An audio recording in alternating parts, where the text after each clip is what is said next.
இன்னைக்கு ஈவினிங்காக பாலா அவங்க வந்ததும் வீட்டுக்கு தேவையான தொடப்பமும் கேழ்வரகு மாவும் வாங்கிட்டு வரலான்னு கடைக்கு கிளம்பிட்டோம். இந்த ஊருக்கு வந்த புதுசில் நீட்டாக குச்சி மாதிரி ஒன்று வீடு கூட்டுறதுக்குன்னு ஒன்று பாலா ஒன்று வாங்கிட்டு வந்திருந்தாங்க. ஒன்று வாங்கினா ஒன்று ஃப்ரீன்ற மாதிரி இந்த நீட்டு குச்சி தொடப்பம் வாங்கினா முதுகு வலி இனாமா வந்துடும் போல. அதை வச்சுக்கிட்டு எனக்கு கூட்டவும் தெரியல, குப்பையை தள்ளவும் தெரியல. இன்னைக்கு எதிர்ச்சியா ஃப்ரெண்டு கிட்ட பேசிட்டு இருக்கும் போது தான் தெரிஞ்சது மதினான்ற கடையில் நம்ம ஊர் தொடப்பம் கிடைக்குதுன்னு. அதை கேட்டது தான் கடைக்கு போய் என்ன வேலைனாலும் வாங்கிட்டு வந்துடணும்னு முடிவு பண்ணிட்டேன். ஃபர்ஸ்ட் ராகி மாவை தான் கடைக்காரவங்கள்ட்ட சொல்லி தேடி பார்த்தோம், ஸ்டாக் இல்லைன்ட்டாங்க. அப்புறம் மாடிக்கு போய் போட்டோலாம் காமிச்சு இதே மாதிரி தொடப்பம் வேணும்னு கேட்டா வந்து இறங்குச்சு சிட்டா பறந்துருச்சுன்ட்டாங்க. அப்பதான் எனக்கு தெரிஞ்சது இங்க உள்ளவங்களும் என்ன மாதிரியே குச்சி தொடப்பம் வச்சு கஷ்டப்பட்டு இருப்பாங்கன்னு. எங்க நேரமோ என்னன்னு தெரியல, வாங்க வந்த 2 பொருளும் இல்லைன்ட்டாங்க. அப்புறம் சும்மா ஏன் கை வீசிட்டு போவானே 4 தின்பண்டத்தை வாங்கிட்டு வீட்டுக்கு வந்துட்டோம்.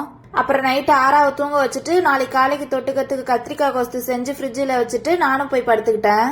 நாளைக்கு ஒரு வீடியோவில் பார்க்கலாம். Tata bye.